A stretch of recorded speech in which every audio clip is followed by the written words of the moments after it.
महर्षि विराट कोहली और अनुष्का आए थे।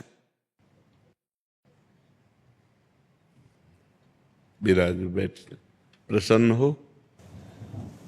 जब ठीक हाँ, नहीं, ठीक ही रहना चाहिए।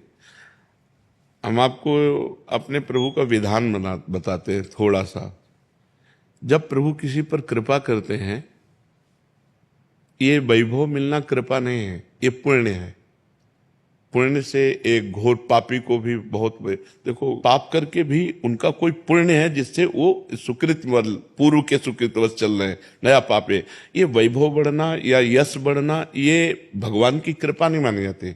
भगवान की कृपा मानी जाती है अंदर का चिंतन बदलना, जिससे आपके अनंत जन्मों के संस्कार भस्म होकर और अगला जो है वो बड़ा उत्तम होगा। अंदर के चिंतन से होता है, बाहर से कुछ नहीं होता। मात्र अंदर का चिंतन। अच्छा, अंदर का चिंतन हम लोगों का स्वभाव बन गया बहिर्मुखी। बहिर्मुखी मतलब बाहर, बाहर यश, कीर्ति, लाभ, विजय, इससे हमको सुख मिलता है। अंदर से कोई मतलब नहीं रखता कोई विरला ही अंदर से। अब क्या होता है, भगवान जब कृपा करते हैं तो संत समागम देते हैं, फिर दूसरी जब कृपा होती तो विपरीतता देते हैं, और फिर अंदर से एक रास्ता देते हैं। ये मेरा रास्ता है, ये परम शांति का रास्ता है, ये शांति का रास्ता नहीं। भगवान वो रास्ता देते और जीव को अपने पास बुला लेते हैं। बिना प्रतिकूलता के संसार का राग नष्ट नहीं होता। किसी को भी वैराग्य होता है तो संसार की प्रतिकूलता देखकर वैराग्य होता है। सब कुछ हमारे अनुकूल है तो हम आनंदित होकर उसका भोग करते हैं। जब हमारे ऊपर प्रतिकूलता आती है तब ठेस पहुंचती है कि इतना झूठा संसार, तो अंदर से भगवान रास्ता देते हैं, ये सही है। भगवान बिना प्रतिकूलता के इस संसार को छुड़ाने का कोई भी औषधि नहीं रखी।